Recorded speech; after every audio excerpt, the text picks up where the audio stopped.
I got laid off in London and had to move back to my parents' home in the US. Now I'm giving myself 6 months to see how much I can actually change my life and build an income I can live on. Thing is, I really miss London, and having a traditional job would make getting another visa so much easier. But this also might be my one shot to bet on myself. For the next 6 months, I'm documenting everything, what it takes, what's working, what's failing, and the real numbers I'm making. This is month 1, and if you're also trying to rebuild after a setback, maybe we can figure it out together.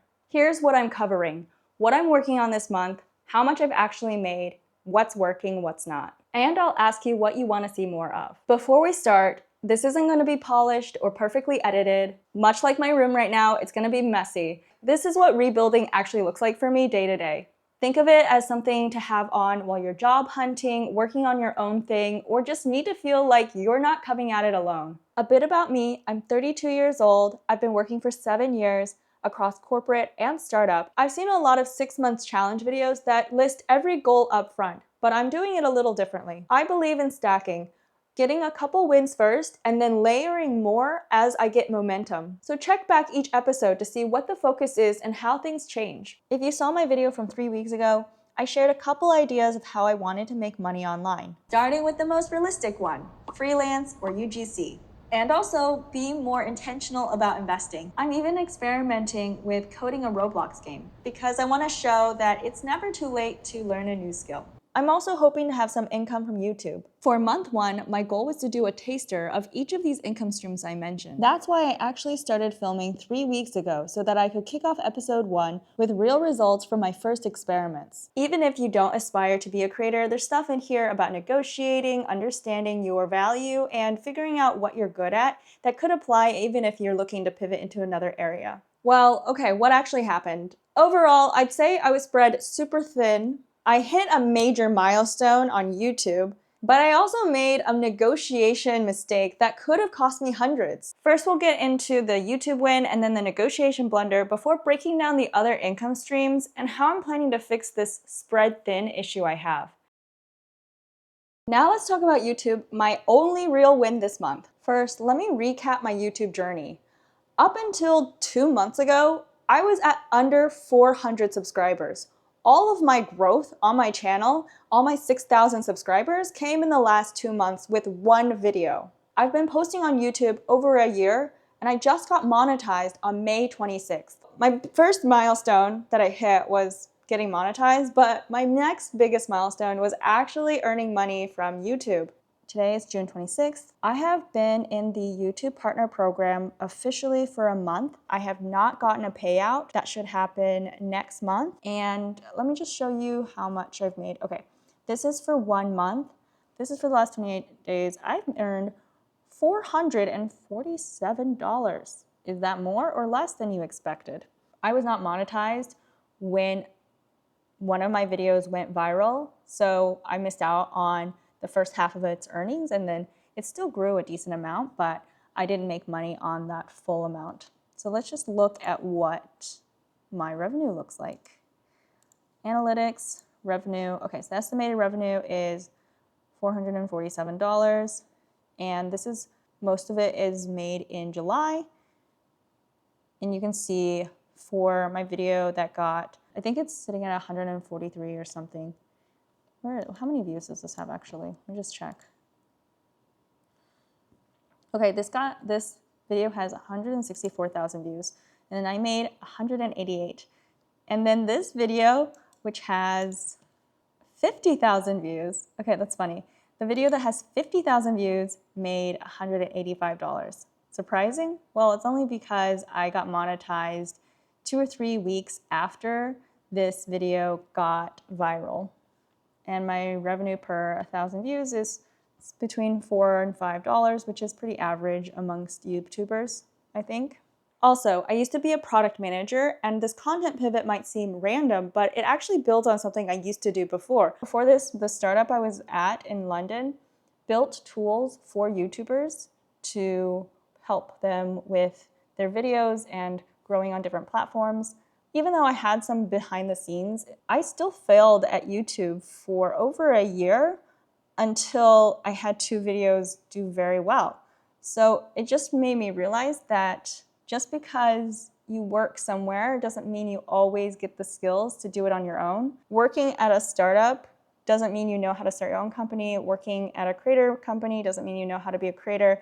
And then working in finance doesn't mean you can manage your own finances. So that's why I'm taking the bet on myself, because I'm gonna learn so many more skills just by doing it rather than sitting on the sidelines and watching and coaching others. Now here's something I didn't expect based on my small channel size. I started getting inbound brand deals. I thought my channel was too small for this, but turns out when you have a hit that's a breakout, even if your other videos around it aren't having the same performance, you still catch somebody's attention, and partnership managers have reached out. But here's the thing, I completely messed up my negotiation, and even if you're not a creator, this taught me a lot about learning to price myself and knowing what leverage I have. So while I tell you about my brand deal negotiation, I also need to clean up my room and unpack from the time I went to my college reunion, which actually happened to become that video that did really well. I got this brand deal inquiry and they asked for my rates for YouTube, and I hadn't done a rate card before. So I did some basic research, but I ended up just using ChatGPT, pasted my YouTube analytics, and asked Chat to come back with my rate card and a negotiation email. So Chat suggested $450, which I don't know, seemed good to me, so I sent it over. I was kind of nervous about this rate because it's my first. Anyway, so the brand said no to the upfront payment, but offered performance-based, which meant I would get paid every time somebody signed up for a free trial. Performance-based can be tricky for smaller creators because you basically do the work, but if no one signs up, you don't get paid. Chat thought that was kind of risky. Because of the risk, I countered and used Chat again to help me with my counter offer to the brand. Because I tried to get upfront payment again with a counter offer, but with a lower rate this time. The brand said no again. They would only pay performance. So I just let that go. But then later on, I was researching and I found this website that listed the rates across a ton of different brands. And it turns out that most of them only pay for signups, and also that deal was actually pretty generous. I felt kind of dumb about it, but then luckily I had this video do really well, so I ended up going back to the brand, updating them on my video that was doing well, and asking if they would reconsider the offer. Whether you are negotiating your salary or negotiating a brand deal, knowing what the usual rates are is really helpful. I included the links that I found below in the description box if you want to take a look. So here's what I learned from this experience. First of all, you don't know what you don't know. I'm really glad I didn't let getting perfect information stop me from doing my first negotiation, because I learned a lot from it, and Chat's actually pretty good for helping with some basic negotiation.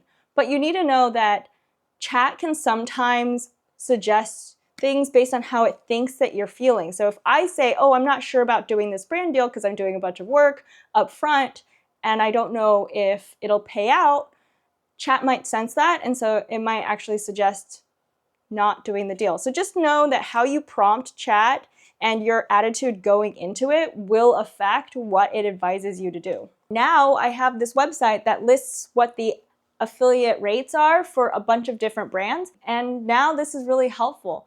But I'm glad I didn't let the absence of perfect information stop me from getting this experience. Second, I learned that it's okay to counteroffer. The brand didn't throw up when I said another number, so that was cool. I survived that. It's like a salary negotiation. You do a couple back and forth. The third thing I learned was not to be so precious with my time when I'm starting out. Sure, performance-based isn't great for small creators, but for me, it's worth the experience because I'm going back now, which leads me to the fourth thing I learned, which is it's okay to go back if you realize you made a mistake. For me, I framed it as, this is an update on how my channel's doing. Can we talk about a sponsorship again? We'll see if this works. If you see a sponsored video from me in a future episode of the series, then you'll know that it worked out. I'm so glad I started with YouTube, but I just started a brand new Instagram and TikTok because brands keep asking for my other socials. so you can see what it's like to start from scratch on those other platforms. Even though YouTube and brand deals were giving me unexpected momentum, I was getting stuck in other areas of the challenge. I started this month wanting to try out freelance and figure out what my freelance service could be. Since I wasn't sure, a lot of advice says to figure out what people already come to you naturally and ask you about. So I started posting on LinkedIn just to see and share what I'm learning and see if anybody would message me. And people did. People I knew had messaged me and we had these great conversations, and then I froze. I didn't know how to turn some simple advice giving into a full service. Plus, I realized that a lot of the folks who came to me were coming not with a problem that they were trying to address, but just to have some back and forth and bounce ideas off me, which meant that it wasn't a defined problem that they were willing to pay for at that point. But you know who does have a budget and a clear problem to solve? Brands. Here's what I'm testing for next episode. A direct call asking for brand deals. Back next episode to see if the pivot actually works. I didn't exactly expect freelance to be an easy win, but the goal is to figure out what I can offer as a freelancer, and I'm not there yet. I was very scattered this month overall. I tried to learn how to develop a Roblox game and learned Roblox Studio. I went through the first tutorial when you download Roblox Studio, and that was it. I didn't return to it the other days. The second thing I didn't do was my UGC portfolio, which was supposed to be a portfolio of ads that I would create for brands to show that I can make user-generated content, aka authentic ads for products I'm using. Nothing there either. It really came down to being too scattered with my goals and just having way too much going on, like trying to learn how to make a game on Roblox and starting a UGC portfolio. This really shows the problem when you have too many goals and they don't all tie into each other. I realized it's better to just focus on one or two income streams and then only add more once you've nailed one. I decided to drop learning Roblox Studio and finding my freelance service and prioritize UGC and brand deals. I wasn't that successful on my goals this month because I wasn't tracking it. So now the first thing I'm doing is starting this is week 1 and tracking all my goals. I don't want to overdo any of it. Keep it really simple, keep it light. So I'm just gonna make a Notion template for myself. What gets measured gets done. I think one thing that gets me stuck is starting off with listing really big goals because that assumes I know what's gonna work. So I'm just gonna pick one thing, do it for a week, really try to improve and learn something about how that business works and see if I wanna continue that next week as my goal. That way, I'm not stuck picking goals and feeling like I have too much choice. I'll set up a way to send those results over. I made sure that it would be a super easy template for me, and it's all something you can look at on one page. That way, I keep it simple. My task list is very simple. Anything that comes up, it's gonna go into this new page, this later page, so that I don't get sidetracked. Because what I'm trying to do is just get some wins in. Just finishing something really helps. Also, some of these are background tasks, and I feel like the more I can just knock things out, the less I'm gonna have in my brain. It's like cleaning up the clutter in your head. Actually, I'm going to start sharing all my results in a newsletter. If you wanna follow along with the real numbers, sign up for my newsletter. The link is in the description. More than how much I made, I'm really excited to be able to invest this amount once it hits. Check back next episode to see exactly where I'm putting it. And if you're curious about my personal finance journey, I've done a video before on my biggest money mistakes as a high earner in the US.